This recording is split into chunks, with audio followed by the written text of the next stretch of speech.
My name is Daniel Quindemil, founder of I Am Builders. I'm a construction consultant and a real contractor. And today I'm going to be reacting to some of the most ridiculous, absurd, dumbest installations and construction fails that I've ever seen. Stay tuned.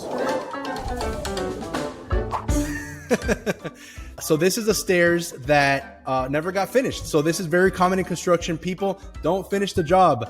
Or my other theory is that the person that was going to live here pretty much guaranteed that they were never going to have a fire, so they would never need this fire escape, or they were just going to have like superhuman powers and just kind of like jump over the rail and hit the ground on their feet. They probably have like cat reflexes or something.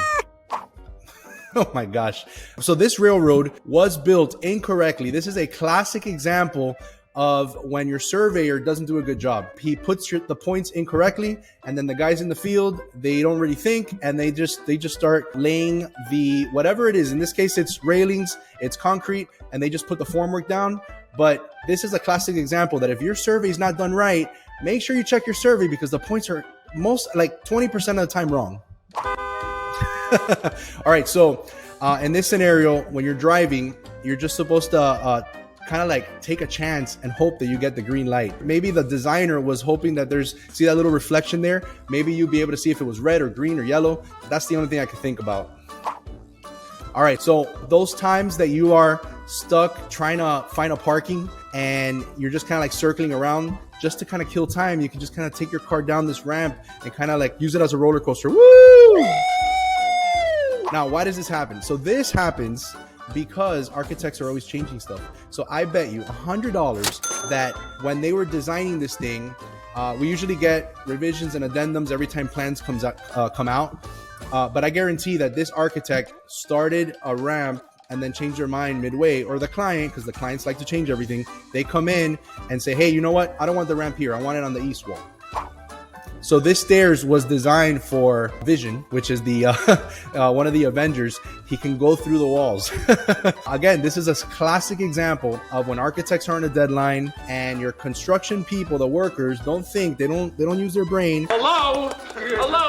Anybody home? They just put the stairs in. So what you would do in a case like this is you would submit what is called an RFI, a request for information. I get plans like this all the time. We do estimates for clients. I see conflicts all the time, and the way you handle them is hopefully you catch this before. Hopefully you have somebody, or you're the project manager, or you're kind of looking at your own job and you see like these ridiculous things that show up sometimes, and you'll take the time to actually call the owner, call the client, and submit a formal RFI. It looks like a commercial space, so you would be submitting an RFI basically saying, according to page A 1.0, the stairs leads to nowhere.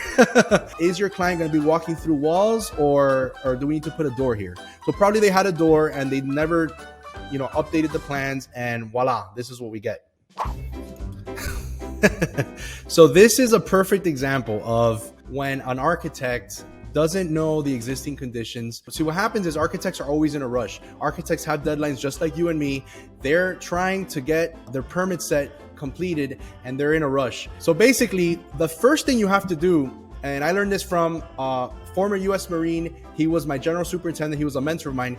He told me that the first thing you do is you print out the plans and you look for mistakes. Obviously, we have the computer and stuff like that, but there's nothing like having a physical set of plans. So you print out the plans, you look at it, and you look for conflicts, because there's always conflicts. This is just a classic scenario of an architect copying and pasting in their AutoCAD. They didn't notice that there was a pole in the middle of the driveway. So if I'm a contractor and my client is this guy, the first thing I'm going to do is I'm going to bring this up, because chances are we're not going to be able to move this pole because of, it's probably, a light pole or an electrical pole. We're probably not going to be able to move it. However, we can do something, maybe have the architect do some sort of revision here, where maybe we put the driveway over here. Secondly, what car is going to fit in this thing? This driveway's tiny, like my bicycle could barely fit in here.